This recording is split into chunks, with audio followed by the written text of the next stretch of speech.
I got lost in the rainforest in northern New South Wales about 20 years ago, and I ended up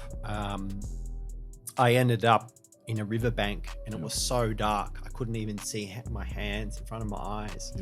And suddenly I could see the whole area is lit up around me, and I see a little fairy like that big herding a little unicorn into a hole below the tree. And I just go like this, and I'm like, okay, I lost my mind. I've lost it. I kind of shook my head a bit. It didn't go away. And I looked around, and suddenly all these fairies are looking at me. What happened is, because it was so dark, my eyes adjusted to the frequency of the fairies. And so it's hard to walk away from an experience like that and say, was that something that I just made up? It's hard because it was absolutely real.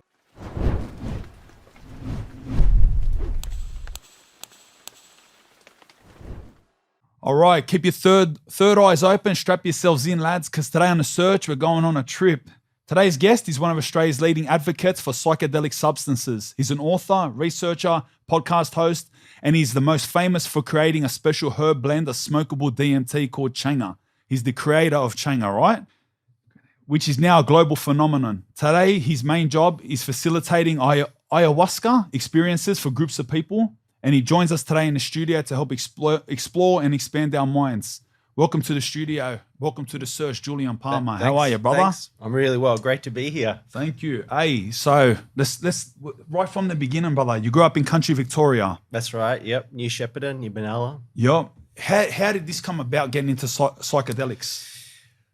Well, I left school when I was 18, and I traveled to America and England and Europe, and I was interested in out-of-body experiences. Because my mum, she's told me she traveled out of body, and I was never able to do it. But I thought I was interested in pursuing, different states of consciousness. And I managed to get some LSD in Haight-Ashbury in San Francisco.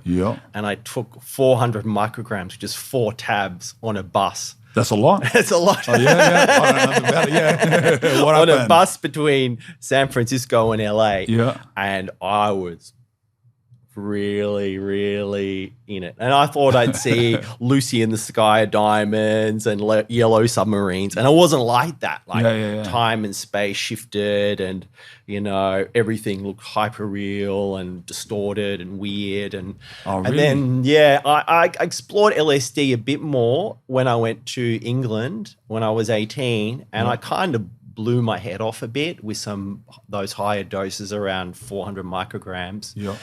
And then it took me a while to integrate those experiences until I was about 22, and I took LSD again, and then I had another experience. It took me 6 months to integrate it. What do you mean by that, integrate it? Well, I wasn't grounded. I was kind of spacey. Some people had to look after me for a few months because I couldn't really cook for myself. So integrate it means essentially come back into reality with that experience. Yeah, and make sense of it, because I think that it kind of blew my mind. You get spacey, and you explore all this space, and then you've got to realize what that space is, because your mind was there, and then suddenly your mind is here, and you're in this new space, and you're really spacey, and you've got to bring yourself back. So it was a little bit like that. Absolutely full on. Is that scary in a way? But that sounds scary. It was a little bit disconcerting. I thought, how am I just going to be a bit spacey and out there? And that can happen. Some people don't come back, like Syd Barrett from I think Pink Floyd. I mean, he ended up in the mental hospital. So I think LSD can be quite dangerous. Some people can actually have difficulty really integrating that. So what you're saying essentially is that old saying, stuck in a trip. So so people take trips, they're disassociated and they're stuck that way. Well, I think LSD in particular can really bring people into a state that they might find really difficult to integrate. And I think say magic mushrooms and ayahuasca and mescaline from the cactus, all the natural psychedelics, you don't really get that. All right. You know, it's just particularly with LSD. Yeah. I think that there's something about LSD which is kind of a little bit synthetic. It's not totally synthetic because it's made from the ergot, from the rye fungus. But basically, I think with LSD can be a bit dangerous, and it's made by, it's made, on the black market. And if it was made by pharmaceutical companies, like totally pure, it'd be totally different. So what happened with the lad from Pink Floyd? I love Pink Floyd, by the way. Sid Barrett. He ended up in the mental hospital, and he died. Oh, he died. I think he died maybe in the 80s. Yeah. So he was they wrote the song "Shine on You, Crazy Diamond." Yeah. I love the song "Comfortably Numb." Yeah. I love that song. It's about heroin addiction, I think. I always love that song. Yeah, geez. So you're saying your experiences is because you're saying you first seen it when your mum traveled out of body. Yeah. Do you mean that as in the sense like taking substances through that experimenting? Well, I think my mum telling me that inspired me to realize that there was something else out there. Some possibility out there, right? And when I took LSD, I began to see that possibility and I was interested in it. And so I think, in my early 20s, I kept exploring and I integrated these really powerful experiences, and I got back on the horse and I kept doing it. And I found as I did it, I went deeper and deeper and I learned more, and I found it fulfilling and interesting. And I was working in IT and web design, and my boss married an Icelandic woman and got married and moved to Iceland. And so I was out of a job.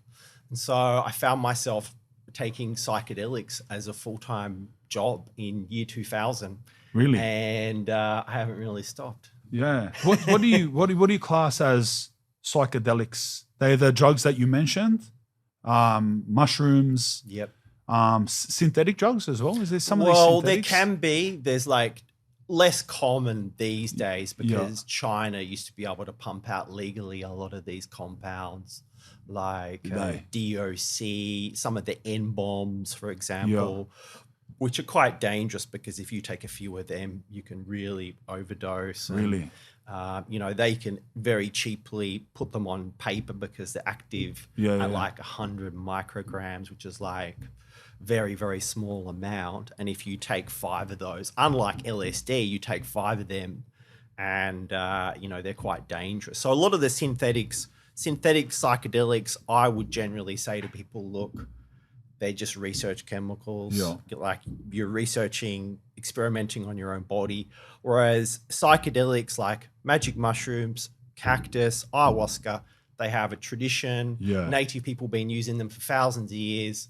So if I was to ask you, what exactly would you, in your own words, say a psychedelic is? Well, I think psychedelic means mind manifesting. And so I don't think it's actually such a good word. And I think it came about in the early 1960s. Someone invented it. So other people have created the word called entheogen, which means finding the God within. So some people use that word because psychedelic kind of references the 60s and the psychedelic culture of the 60s. And I think it's beyond that. Entheogen is a little bit serious because it's not always about finding the God within. It's not always about manifesting the mind. I think how people are using a lot of people are using the term plant medicines, which doesn't quite fit mushrooms either. And it's kind of a bit clunky as well. So maybe we need a new word, which kind of talks about, how people are using these constructively for healing. Because that's where the emphasis has been the last, 10, 20 years. Whereas in the 60s, people, they're taking LSD and they're freaking out and they want to see, they're going to see God and they're going to be dancing in the street or wherever. And these days, people are taking psychedelics with intentionality. They want to, you know, look at themselves. They want a deeper spiritual connection. They want to face their issues, and they want to use them for their spiritual development. Yeah. You know? Yeah. So Makes sense. you know, so things have evolved since the 60s, and they want to meet the divine. You know, there's what Mike Tyson talks about, the bufo, the 5-MeO DMT. You know, people can smoke that, and you're pretty much guaranteed to have this mystical experience where you connect with the infinite, with the divine consciousness. Yeah. How long does this go back in terms of mankind? The use of these substances for these reasons. Yeah, culturally. Yeah, culturally, it's pretty much. I think as long as human beings have been around, that people have taken these medicines, you know, all through the Amazon. They're recorded a long time back, eh? Yeah, all through Africa, people are taking different things. Like, you know, I spent a fair bit of time in South Africa. There's specific plants there that are not well known in the West that the shamans use, for example. So all those cultures, they've got a culture. All through Europe, you've got the mushrooms growing, and you know, the shamans or the druids would have taken them for sure. Yeah. So it's pretty much a for the last, you know, thousands and thousands of years, as long as humans have been around. They've been taking these substances. Pretty certainly the Australian Indigenous people are taking, but they don't necessarily share what it is. But I've met lots of Indigenous people, talk to initiated men, and, you know, they take some very powerful one guy told me who was initiated. Really? It's like smoked DMT that lasts for 3 days. Oh, really? Yeah. So culturally, they were doing this, and that's an initiation in a certain part of Australia, which makes me think of things like the dream time. Yeah. Which then makes me think, not to upset anyone, but I wonder how many of the prophets from the Old Testament and from the Middle Eastern times were. That's it. Yeah. That's it, because you got the acacia growing in the Middle East. Yeah. There's a guy called Benny Shannon from Israel who he has a theory that Moses, the burning bush was acacia, and that Moses inhaled too much smoke and got high, and then had visions. So that's how he had the visions. Really? All jokes aside, though. Yeah, you'd presume that if all of these places have a recorded history of these substances, why wouldn't they have been in the Middle East 3,000 years ago, 2,000 years ago? Yeah, and the Bedouins, you've got the Syrian rue, for example, that goes all through the Middle East, and you've got the acacia that goes all through the Middle East. And apparently the Bedouins have knowledge of how to do this. Where are they from? How to prepare. The The Bedouins are the nomadic people who live all through the Middle East. Oh, yeah. And maybe the Essenes, Yeah. who were the people, the mystics who lived around the time of Jesus. Yeah. I reckon that they knew how to prepare the Syrian rue and acacia as well. But we don't have any evidence or proof of this. Yeah, but there's a lot of mystical texts that came out of the Middle East. Yeah. You know, a lot of that you read Revelations, for Yeah. example, like tacked on to the end of the Bible. I know. It is very, very trippy. It That's like, it was written by St. John of Patmos, and no one knows exactly who he was or you know, how he wrote what he wrote, but it's like, that's the kind of thing that, you know, not everyone is going to experience when they take ayahuasca. Yeah. That's something you're going to write down. Yeah, And definitely. Revelations is a Yeah. very big book to end the Bible on, and it is very, like you're saying, it's very almost, it's like he had a psychedelic experience where he in not finding a better way to say it. Yeah, but he's seen it all: angels and the trumpets and the clouds and the bombs and that's interesting, man. Do you have issues with say you're getting around obviously with these plants and liquids and stuff? Do you have issues with cops? Like, is this like That's not, it's just like, what do they say? I had a cop come to an ayahuasca group I did the other day. Oh, yeah? Oh, really? So, he got a lot out of it. Yeah. You know? But like, can you travel with this stuff? Would you take it on a plane? How does it sit in Australia right now? You're saying it's a native plant. Yeah. But then if you say you go through the process of extracting ayahuasca out of it, does it then become illegal? Yeah. Well, I think it's a bit of a gray area. Like I know a guy, this is almost 20 years ago now. Yeah. He was caught with a couple of bottles of ayahuasca tea. Yeah. And I think the authorities thought they might have been onto some sort of big drug ring sting or something. Yeah. And they tested it and they didn't find much DMT in it. And it ended up, the judge apologized to him because he had all these good references and they saw that this was for healing. So I think a lot of it's about intent. So that case is the only case I know in Australia where someone's been charged with ayahuasca. Yeah. And so, you know, I actually know his lawyer as well, and his lawyer has lots of good contacts. And, you know, the AFP at that point were like, look, we're not interested in this. This is not a priority. I mean, you know, the cops should be after people, you know, jumping out of trees and stabbing people, shouldn't they? Who are you talking about? The real crims. Who are you talking about? Oh, no, I might have been in a DMT trip while I was doing that. That's what the entities told me to do. Yeah. Well, so like even Changa, same situation?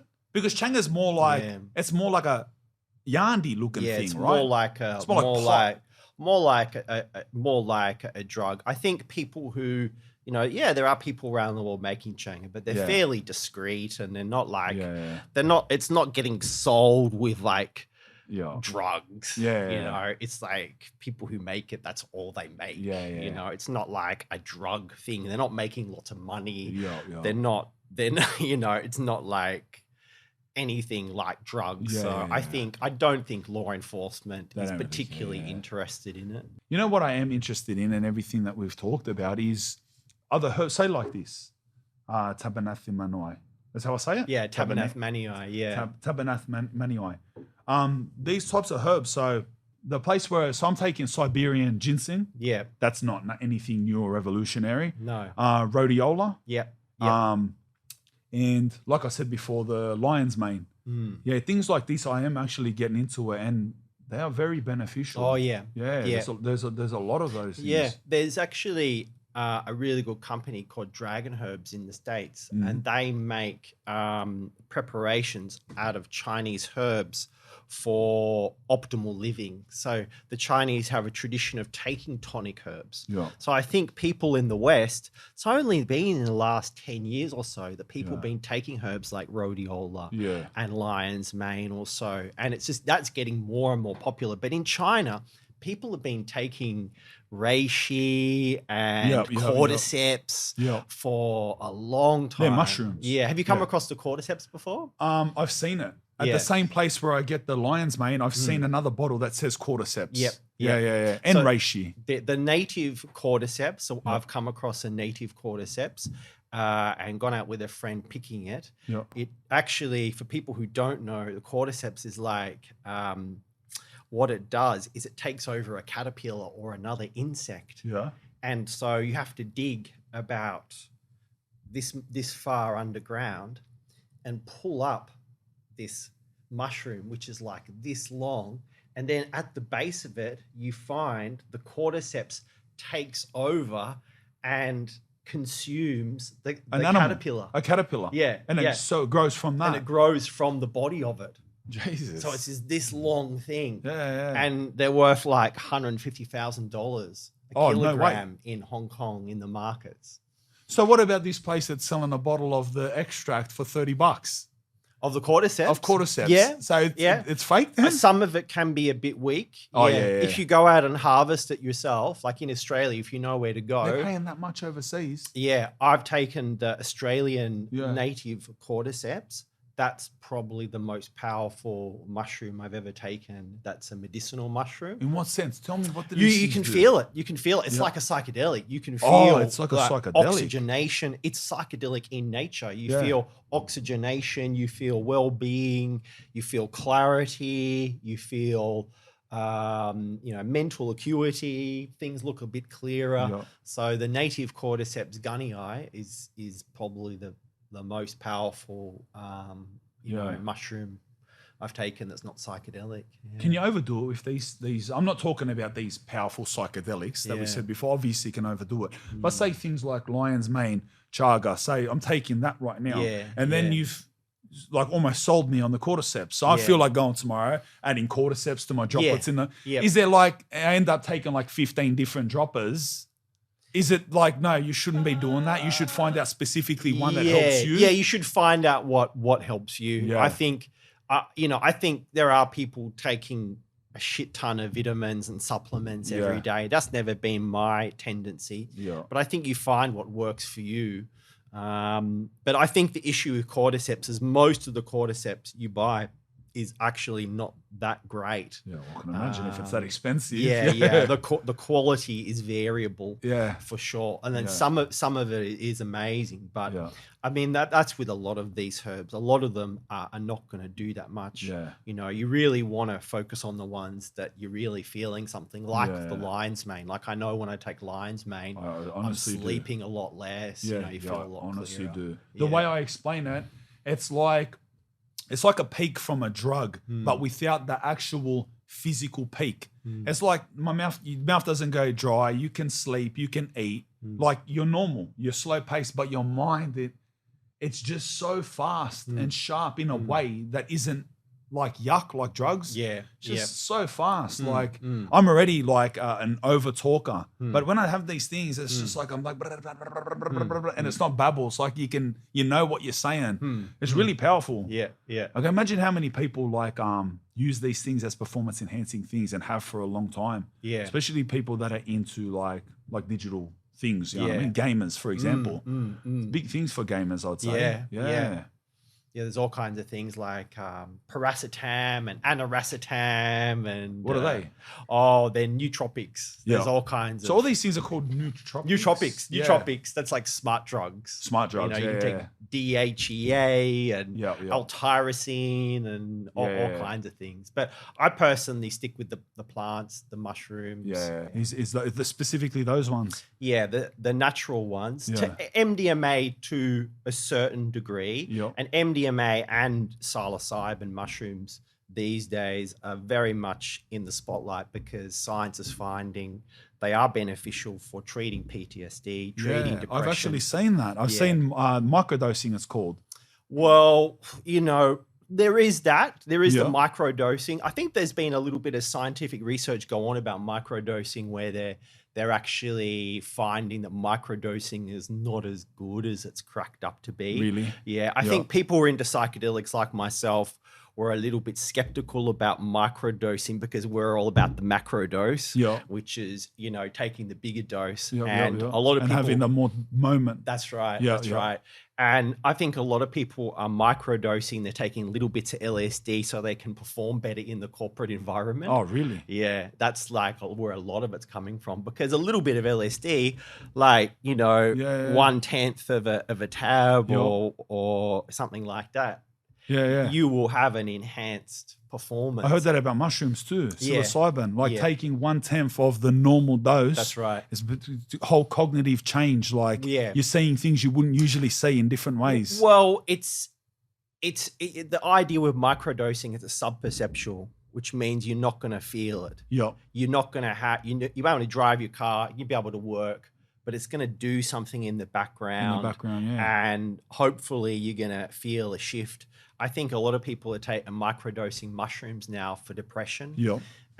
Which is where I heard about it, depression and anxiety. Yeah. And people taking, lion's mane. Yeah, which I take. I take combining them, because it's something like, a few hundred milligrams, something like that, of dried psilocybin mushrooms per day. Yeah. You're going to, personally, I think you're going to feel something from that. But I would say you're going to get more benefit from just taking a dried gram of mushrooms a week, or even 2 grams, more a small macro dose, because something like a dried gram is very manageable. What would you say about, just talk specifically about mushrooms now, how you said you would get more of a benefit. What would those benefits be in terms of mushrooms? Yeah, I think, say if you're taking a dried gram, that's not going to be very strong for most people.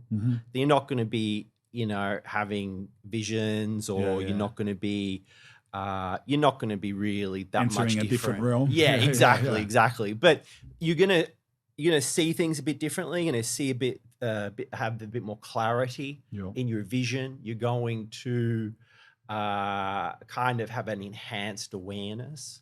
But it's not going to be overwhelming. You'll be able to walk down the street. They call it a museum dose, because you could go to the museum and walk around and no one's going to know you're any different to anyone else. So I think, I would say if you take a gram of dried mushrooms, you're going to find the benefits psychologically. Because what I find, this is subjectively, because there's not much scientific research done on this, but what I find is there's a kind of inner alignment that the mushrooms are doing. And when I moved to the city in 2010, I'd take a dried gram every week, and it would help me just to live in the city. It would help like align my mind, align my emotions, and I just feel more together, more with it, a bit more perspective. Balance. Have a clearer thinking, all that sort of stuff. So I think the mushrooms, they kind of sort you out internally. Because how I see them is as spirits, like Terence McKenna would talk to the mushrooms. Oh, really? Yeah, Terence McKenna. Is Terence McKenna the mushroom bloke that was on Joe Rogan? Is that him? No, Terence McKenna's dead. He died in 1999, but really? He popularized DMT in the 80s and the 90s, and he had this very trippy voice, and he'd talk about DMT and seeing the machine elves. So he's awesome. I recommend his YouTube videos and talks. And he would talk about taking mushrooms and then talking to the mushroom spirit. And engaging with it and asking it things. And I think and this is the thing, anyone can do that. It's not just, it's normal, In my world, people talk to these spirits of the mushrooms, of the plants, and that's completely normal. Whereas the traditional model, maybe from the 60s or something, is that what you're experiencing is a hallucination, like it's not real. Whereas these days, your mind's making it up. Exactly. Whereas these days, people are taking psychedelics, and I think one of the reasons why people are finding benefits in them is because they're getting some valid information there. They're getting some guidance. They're talking to the mushrooms or the ayahuasca or whatever plant it is, and they're getting some wisdom and guidance. So say with ayahuasca, it can be like 10 years of psychotherapy in a few hours. And that's because you have a psychotherapist who's a shit ton better than a human psychotherapist, who just can tell you exactly what you need to know and allow you to sort out your own mind. Jeez. Well, I definitely, how I said before, I take lion's mane. I think the mix that I take, which is a mushroom. That's right. That's right. I think that mix, I have 5 drops in the morning. It's lion's mane and chaga. Oh, they're excellent. They're excellent. And they sold it to me as a herb shop in Newtown. They sold it to me as like concentration and thing. It works. That's right. Like when I take it, I also take it with Siberian ginseng. But it's like my mind is like, because I stream video games. I'm telling you this honestly. I stream video games, and if your mind isn't connected, you're all over the place. That's right. But I take these things, and it's like the game. I'm seeing it. It's slower. Like I'm more in it. Like my mind races. It feels so. I know they are powerful things, and these things are nothing compared to psilocybin and stuff that. That's right. Well, that's the way I think that our society will come to see psilocybin. It will see it like lion's mane and chaga and all these kind of neurotropic mushrooms, because the mushrooms, they promote neurogenesis. they promote the growth of new regrowth brain of cells. nerves, Yeah. And so out of all of the herbs and plants, because I take all kinds of herbs and plants and things, like ayahuasca and mushrooms and all these psychedelics, they're at the top of the food chain. They're actually going to help your body and your human functioning better than anything else. It's crazy. So, that's why I say.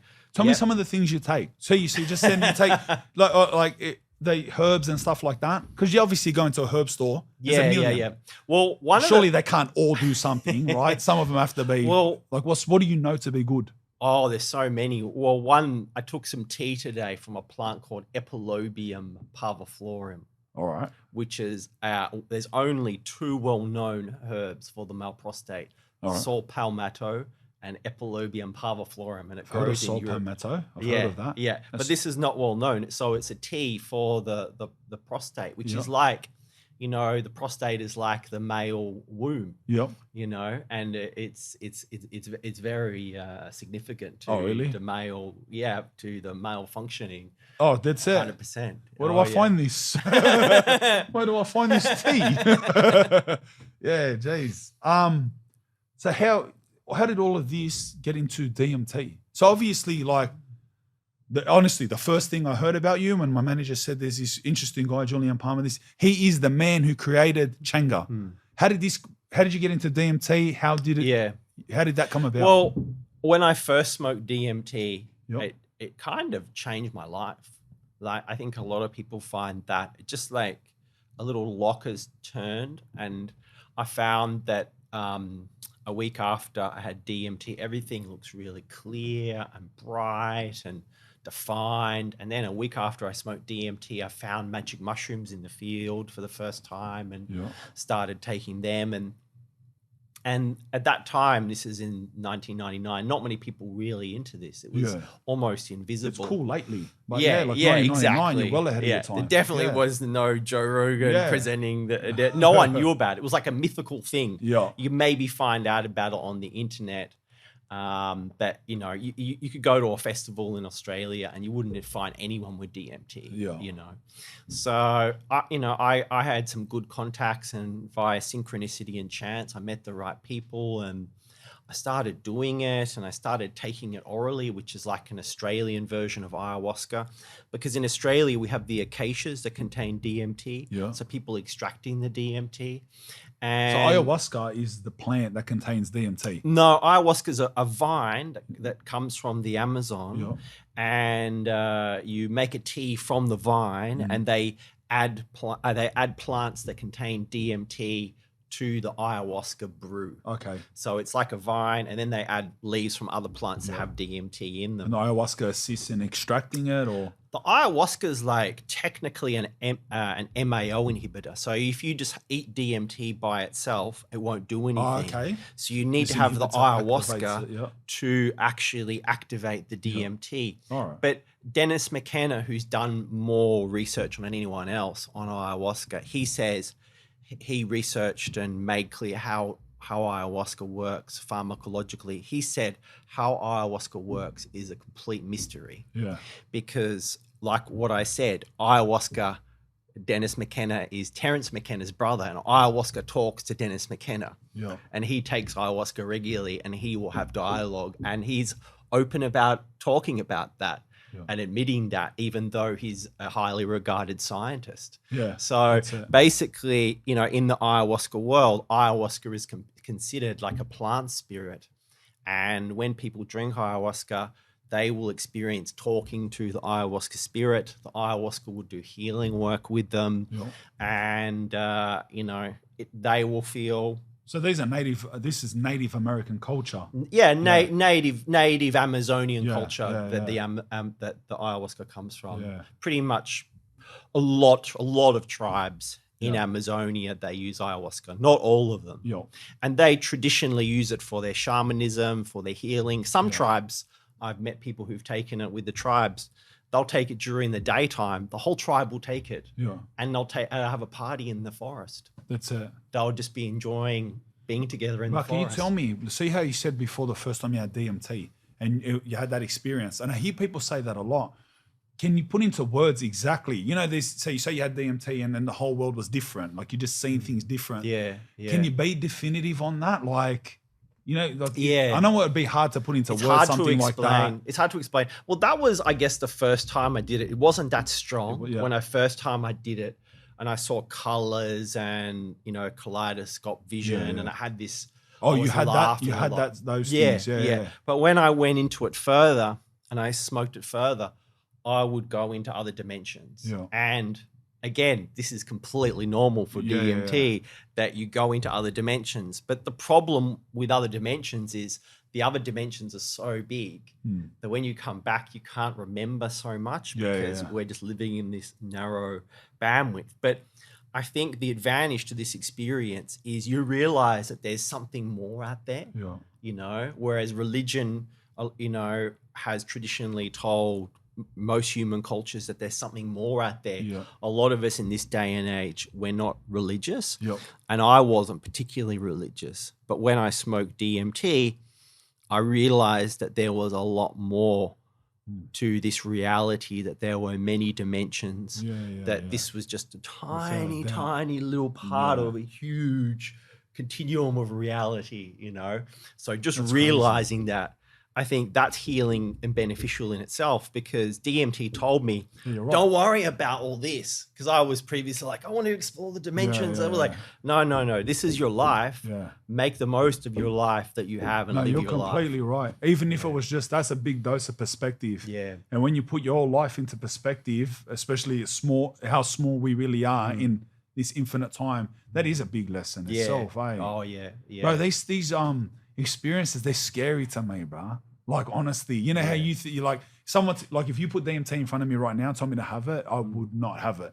Like, I'm just scared. I have that fear. It's like, you know, it's just so intense. Do you know what I mean? From what I hear about it, it's like, I would honestly be so, do you see people go into it with the wrong mind state and it's a real bad experience? Like, do you see people who are scared and they get verbal by their friends? It's like, just have it, it'll be good. And they go in there and it's like the worst thing they've ever done. No, most people who do it, they really want to do it. It's not like people get pressured into doing it. It's not like smoking your first cone, you know what I mean? Yeah, because that's how I think of it. It's like, bro, have DMT. It's like just like a cone. They're like, nah, and they have it. And the next thing they're like that, you know what I mean? But we should be scared of DMT. Yeah. We should, everyone has fear of DMT because it's like Russian roulette. You could have this beautiful, angelic, transcendental experience, or it could be really dark and crazy, horrifying. And you don't know what you're going to get. You don't know what's going to happen, and so pretty much everyone has fear of DMT. I mean, and we should have fear of it. We should respect it, because it's showing us something really real and powerful that we should respect. You know, so that's how. So how did it come about, Changa? What's the difference? Well, because smoke DMT is so intense that it's like getting shot out of a cannon, you know, into these other dimensions. Not many people do that repeatedly. There are some, but not many people. You know, there are a few oddballs who do it regularly. Really? But how many have you done? Oh, I would have done it, you know, a couple hundred times. A couple hundred. Something like that, you know. I think if you're so really you're one of serious. Those oddballs. But not, I haven't smoked DMT for a long time. Yeah. I think most of this was in the first like 6 years. I did a fair bit. But Changa is the DMT. It's infused into the ayahuasca and herbs like mullein and peppermint. And so you can smoke a little bit of DMT and then have a beneficial effect. So you'll have that enhancement like you get from mushrooms. You'll get that visual sense. Your thinking will be clear. You'll get that sense of alignment. Get the benefits. You'll get this sense of healing, and you might have geometric patterns. And if you smoke enough, you might have some visions. You might have some visuals, but it's not so much going to give you that shot out of the cannon of a dimensionality where it can be incredibly beautiful and incredibly intense as well. So it actually sounds more realistic of something that I may consider trying one day. A more like sensible, like less, you know what I mean? Yeah. Rather, that's actually what I fear is that shot out of the cannon. Like, you know, when you hear people talk, Mike Tyson talks about it and this and they just say, I just went, there was just all this noise and there were people there and this and that, like the beings, entities, they say. Entities, because that's the thing about these dimensions. I mean, you think about quantum physics and they talk about all these dimensions, but there is beings and entities and life forms that live in these dimensions. They're not empty. They've got some form of sentience in them, and you can communicate. That's crazy. With them. Yeah, but I think our society is starting to come to terms with that. But this is the thing about that. It doesn't really make any difference to who you are as a human being and how you live your life that you realize this stuff. It just means you've got a bit more an open mind. Yeah. You know. So what do you do nowadays with it? Like nowadays, you're telling me when you arrived here, you were doing like ayahuasca getaway? Yeah. So I do gatherings with the ayahuasca vine and acacia, and I give that to people within a space. So I've been doing that 20 years. Yeah. And so that really enables people to spend time looking at themselves and, you know, seeing what they need to change, you know, and just also just experiencing the healing from the ayahuasca. Can I ask you, like, what exactly do you do?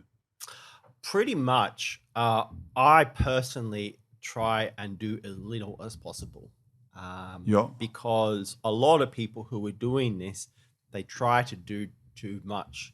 Like they're singing and they're dancing and they're shaking a rattle, they're blowing smoke in your face, and you know they're giving you foot massages and whatever. Whereas for me, I really try and give the people the experience of the plant. So I try and stay out of people's way and only get involved if I really have to. Really? So just facilitate it, really. Yeah, facilitate. I call myself a facilitator. And it's very interesting. A lot of people who facilitate, they actually find it very difficult to give people space. You know, there's this kind of new agey term, holding space. But I think you really need to give people space and not try and, you know, put all your presence in there. It's quite common that you go to South America and you drink with the shamans or curanderos, and they're like the rock stars and they're singing and they're doing their thing and all your attention's focused on them, and they might be guiding you, but you might not be able to focus on yourself. So what I try and do is enable people to go within, and I don't want people to be looking at me. I don't want people to be focusing on me. I try and put myself out of the way. And unfortunately, that's not what a lot of people do. It's not what I've seen. You know, when you watch it on YouTube and stuff, I see it exactly how you see it. I see someone dancing, they got like this leaves on them, wood, and they're in their face making noises. There's all people behind them chanting. It's a rock show. That's right. That's right. So, you know, that can be quite distracting. You know, whereas my approach is give people the plants and let the plant medicine do its work. And I'm going to play all kinds of cool electronic music and classical music or whatever, burn some incense and create a supportive place where they can go deep. You know? So a lot of people come with like issues like depression, PTSD. People come like drug addiction and stuff like that. Sometimes. Some people, it's drug addiction, I think, is something that people have got to actually address first. You can't rely on any substance. I think you've got to really you've got to approach drug addiction. Like people really got to want to get off drugs. I mean, I heard your story and you just said, right, that's it. I'm not doing this anymore. You got to have that attitude. You got to have that, Right? If you have that attitude and then you took something like Iboga, for example, which is I think the best plant for getting off drugs. The Iboga will help you to do it much more smoothly than if you didn't have Iboga. You couldn't just rock up someone loving drugs loving it, chopping in every day, and then just take that, and then just, I hate drugs now. It's not going to work like that. Yeah, you've got to change your relationship with what you're taking, and you got to want to get off that lifestyle, because a lot of it's lifestyle, a lot of it's your friends, and the kind of life you want to live. You got to change that, and you got to want to actually do something different. What's that you said? Iboga. Iboga, so it's called Tabernanthe Iboga. And it's a plant from West Africa that if you give an opiate addict, they shouldn't be on opiates at the time, but after they've they haven't had opiates for a little while, and you give them Tabernanthe Iboga, it will detox them. They won't have any come down. Yeah, it'll reset the brain. No way. Yeah, so it's could have used this a few 20 times back in the day. And so it's a little bit. In New Zealand, they're using it. So New Zealand's a bit ahead of Australia. And, scientists have an issue with it because... is that this bottle here? That's what this is? Yeah, this is similar. This is the Tabernanthe Manii. Okay. So that's for microdosing. And you can just take very little bits of that, and that will help people to just get some clarity, energy. So that's a very good form of microdosing. So, certainly something like the Tabernanthe Manii could help with addiction.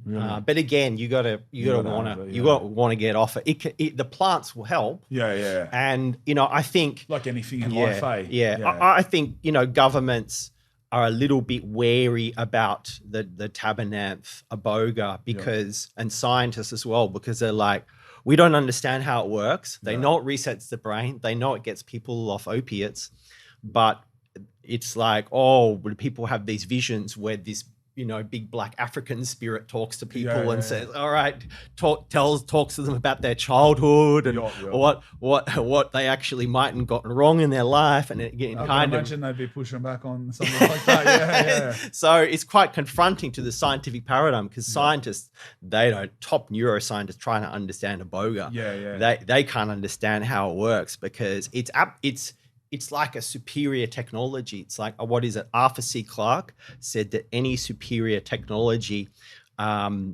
appears like magic. Really? That it works. It's like, how does it work? How does it do what it do? So, all psychedelics, we don't understand them. They appear like magic, how they work. I get you.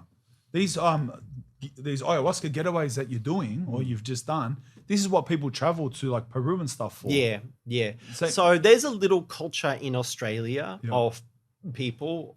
I mean, there might be, I don't know, there might even be 50 people in Australia who do these ayahuasca retreats. That run them? Yeah, they run them. And they do weekends, one-nighters, they do retreats. And especially with the lockdowns, a lot of people can't go to South America. And we have our national floral emblem, the acacia, which contains DMT. So we can just, pick some of, that's the emblem. That's Australia's national floral emblem. It's the gold is the flower and the green is the leaf. Oh, really? That's the national colours of Australia. Oh, that's it. So, you can pick our local flora, and lots of people in Australia growing ayahuasca. So it's quite accessible in Australia, and lots of people are doing it and finding a lot of benefit in it. You would have seen the culture towards all of this change drastically since, because you're like old school in this now. If I'd say, if you've been doing this since the late 90s, you're as old school as it gets in. Oh no, there's much older school. Oh yeah, people doing it since the 70s. Yeah, since 70s, late 60s. Yeah. But you'd be one of the you know what I mean, leading the way. You're really leading the way. Yeah, well, What's the culture change been like? Now everyone's talking about it. Yeah, last 5 years, it's like a stock price. You know, everyone's like, you're just watching this thing rise. You're watching this exponential interest, and it's a little bit scary in a way, because I think there's, Tim Leary, he had this belief that people he believed that psychedelics probably should be criminalized, and he put it forward to the government that maybe people should be given a license, like you get a license to fly an aeroplane or drive a car to take psychedelics. And back then, people Tim, you're crazy. Yeah. That's never going to happen, right? Yeah. And I think we probably need to have some kind of regulation. Maybe not regulation, but we need to have respect for these states and realize that even though there's all this hype, you know, well, they can, you know, cure depression and PTSD and all this stuff. I think that we are opening up Pandora's box. We are, you know, engaging with the mystery. And at this point in our evolution, we don't know shit about how to deal with what I love how you're saying this. I actually love how you're saying this because anyone else would expect your experience and what you do for you to come on here and just be absolutely for it. It's the best thing in the world. Everyone should. No, and I'm genuinely surprised and love that you said it that way. Like, even though it's this great thing, but we need to understand that there's like, if you approach it the wrong way, a lot of bad things can come with it. Yeah, that's right. We need to tread very carefully. Yeah. And it's kind of weird at the moment because there's a lot of people with a lot of money looking at psychedelics like it's the .com boom in the late 90s, you know, and a lot of that is just kind of hot air like the .com boom is. It's like that stock price. Everyone's looking at the money. This isn't about money, you know? So, you know, the first 7 years of doing ayahuasca groups, I didn't charge any money. Yeah. You know, I did it for free. You know, I did it for the love of it. Yeah. And I think that's where we need to come from. You know, with it, we need to keep it pure. And I think with all this money coming in and all this hype, there's a lot of just people blowing in and there's a lot of people who don't really know what they're doing. And shit can go sideways. 100%. And I think, unfortunately, you know, as human beings, we learn from our mistakes individually and collectively. Yeah, shit went sideways in the 60s, you know, in the late 60s. Yeah, a lot of shit went sideways. And I think people are like, right, we learned from the 60s and we're moving on and we're not going to make the same mistakes and everything's going to be good. And I would say, yeah, but we don't know what we don't know. Yeah. And someone like me, I have a little bit of an understanding about what a lot of people don't know. Yeah. And there's a lot of learning that we need to make collectively and individually about these states and how to work with them, and that's okay, you know. But I think there's a lot of overconfidence at the moment because, you know, and I think there's a little bit of arrogance around, and people, you know, they go to South America and they do a 1 month course, and suddenly they're a shaman, right? Yeah. You know, and they come back and they're offering it to everyone, preaching the benefits. Yeah. So I think that there is a little bit of dilution. Going on at the moment. There's a little bit of so it's all, I think it's really concerning because you know, this is the thing also, psychedelics, it's not just like love and light. You know, it makes you look at your darkness. You know, it makes you look at, you know, if you're doing it right, I would say, you know, it's not easy to do. You know, it shouldn't be just some kind. It's the opposite of taking drugs recreationally, where you're trying to have a good time, you're trying to escape. It's the opposite. It's not escapism. It's like finding. It's actually really hard to stop. Look within and see what's going on inside you that's not right. It's hard to do. For everyone, that's not right. That's not the right thing to do. There's a lot of truth in that saying, ignorance is bliss, because you're you know what I mean? Like a lot of people, finding yourself might not be a beneficial, finding truths and looking in yourself might not be beneficial for them. Do you know what I mean? In terms of their own happiness and their mental well-being. I don't know. I probably think that most people can benefit from like a bit of inquiry and a bit of psychedelics, but they're not for everyone. Not for everyone. You know, not everyone is going to, you know, not everyone is going to find benefit. And not everyone, they're not suitable for everyone. And I think that, but for the people that they are beneficial for, and the people who want to do that self-inquiry and they want to do that work and they want to look within and they want to really look at their problems and, you know, they're going to be great. It'll be amazing. They're going to be amazing. And it's going to be hard work too. Is there any like danger people, like specifically, if I could, because you obviously so many people like hear things about this and hear the great stuff, and is, say, for example, someone with schizophrenia who's a medicated schizophrenic. Yeah. Are they like an immediate red flag that you would say, listen, like stay away from it? No, not necessarily. Not necessarily, yeah. There's people like Benjamin Mudge, Australian guy who I know, who's doing research on ayahuasca for bipolar. Yep. So ayahuasca can help people with bipolar, can help people with schizophrenia. Really? Yeah. That's powerful. Yeah. I would say probably that's an overstated fear that people might just like lose their shit with something like ayahuasca. Yeah. I'd say, like I said before, LSD. Different story. A different story. Yeah. I heard a lot about things happening in Peru. Bad experiences. Yeah. What's some ways that this has gone wrong? So, I mean, there has been some deaths with ayahuasca. Yeah. And, some people have died. And are these very common, from what I've heard, with the consumable ayahuasca? The one that you drink? It's not that people drink ayahuasca and die. Yeah. But, there are certain situations where things have gone out of control. And the way I see it is that a lot of what we need to be aware of is that when we open up to the other dimensions, the spiritual realm, we don't just open up to the good spirits. We open up to bad spirits as well. And that's where things can be dangerous. So there's bad spirits over in this other world. Yeah, there's bad spirits in this world. Are these spirits old humans? So maybe two of the visual ghosts that I've seen were the exact representation of the human self that I presume them to be. They had the features of an old person. And this is this what like these spirits are like? Are these like aliens or monsters? Or more like monsters. More like monsters. More like monsters. Like, for example, you're like scaring me. For example, the guy who did a lot of the monsters for Star Wars, he would go into his cupboard with his cat and take 1,000 mics of LSD. So, and then that's where he got Jabba the Hutt from.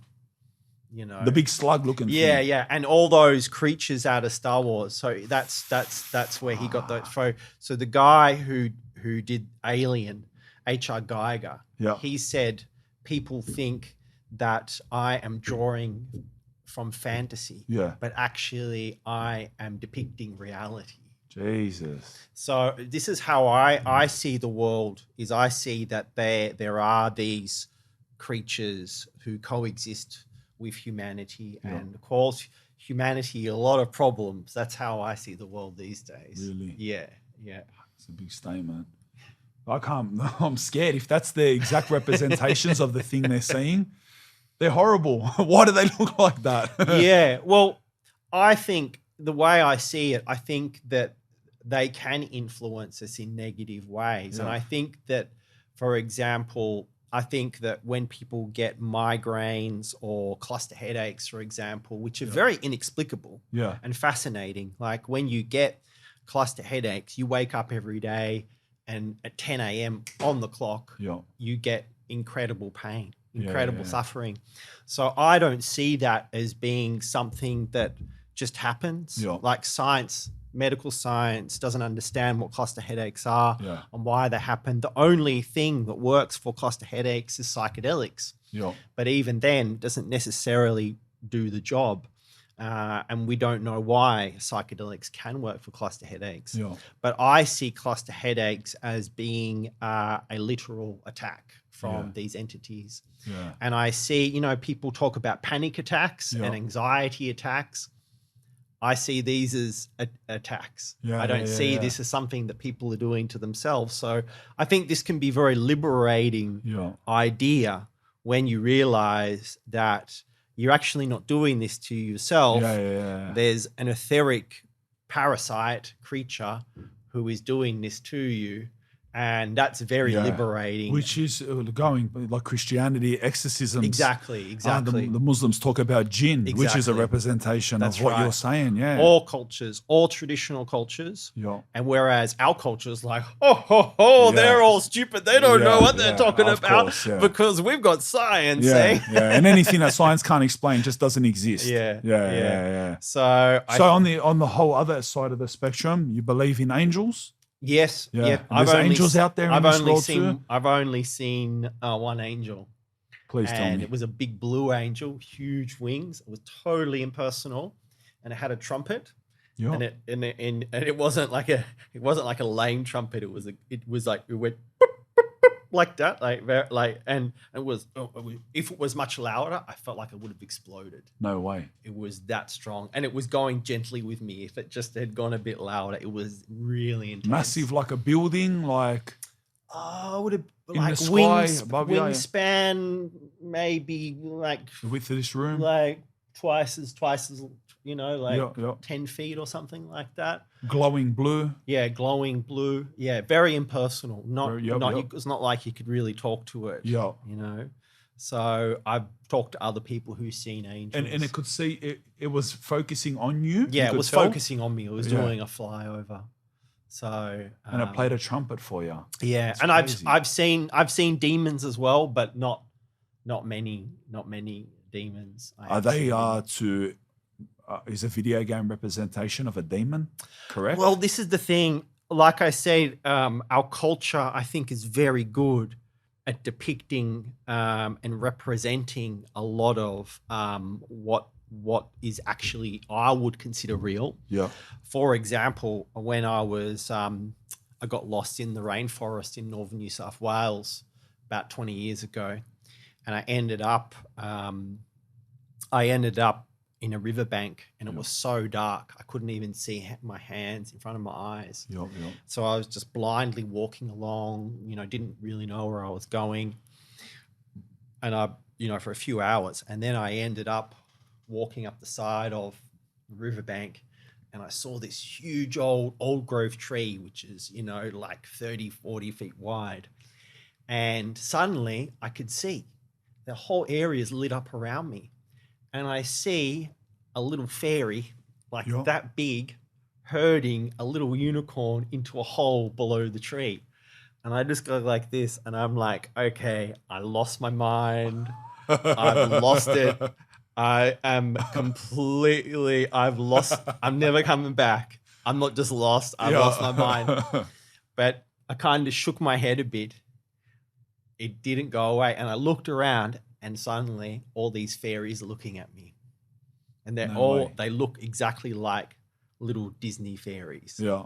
And the funny thing was, later I found out I was lost within the Mount Warning National Park, which is not a big national park. But there was a movie, I think it was made in the 80s, called Ferntree Gully. Yeah. And it was a cartoon, and the fairies in that movie, their home was in the Mount Warning National Park. Really? And, so that movie was totally inspired. So I see that these depictions of these creatures is totally inspired. And so I spent the whole night talking to these fairies, and they would shapeshift.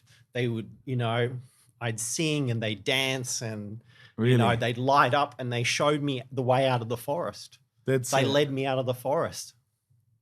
That's pretty intense, bro. Yeah. So can I ask you how you end up getting lost in that forest? I was looking for trees that contain DMT. Oh, really? Yeah. I was out there, and I obviously wasn't taking anything. Yeah. And I think that the reason that I saw them. Oh, sorry, you weren't on anything. No, I wasn't on anything. The whole time you're telling me, I'm just presuming that you're completely off your guts. I was completely straight, and people say, "Are you sure you didn't get lost and then maybe take something?" That's what doesn't I make any sense. sense. That's why I was laughing. But I think what happened is, because it was so dark, my eyes adjusted to the frequency of the fairies. Yeah. And so it's hard to walk away from an experience like that and say, was that something that I just made up? Yeah. It's hard because it was absolutely real. Yeah. And they led me out of the forest. Yeah. So that's mental. But to finish up, tell me, why do you do what you do? Like, what do you hope to accomplish with this, and what's the outcome you hope that you get from this? Well, I just consider myself one person among, many thousands of people who were just kind of in the trenches doing this work, know, and I've got a influential voice because I've kind of stood up and said, hey, I'm actually doing this. Whereas a lot of people, they don't want to be known. They don't want to have a public voice. So I've chosen to be much more public than a lot of people. So I've got a certain kind of responsibility to communicate and share about the reality and how I think we can do all this most responsibly and most carefully. But yeah, it's amazingly satisfying to share these plants with people. And I think a big part of it when I organize groups is the connections that happen between people.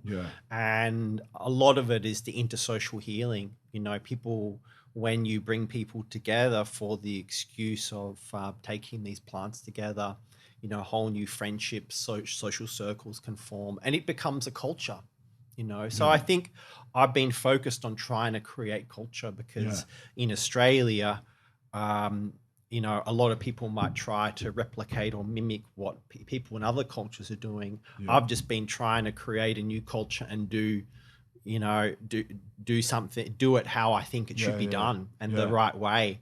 And, do it in a way that I feel has some footing, it's secure and that works. So for me, it gives me a sense of power, that I'm actually influencing people, that my words are making people think. Like it makes me feel, gives me a sense of fulfillment and meaning that I'm doing 100%. Something meaningful and I'm helping people. Yeah, we are. Yeah, you're definitely at the forefront of paving the way in these days anyway. Yeah, good stuff, brother. Thank you for coming on. Yeah, thanks, Spanian. Love it. Thank you, brother. It's been awesome. Nice.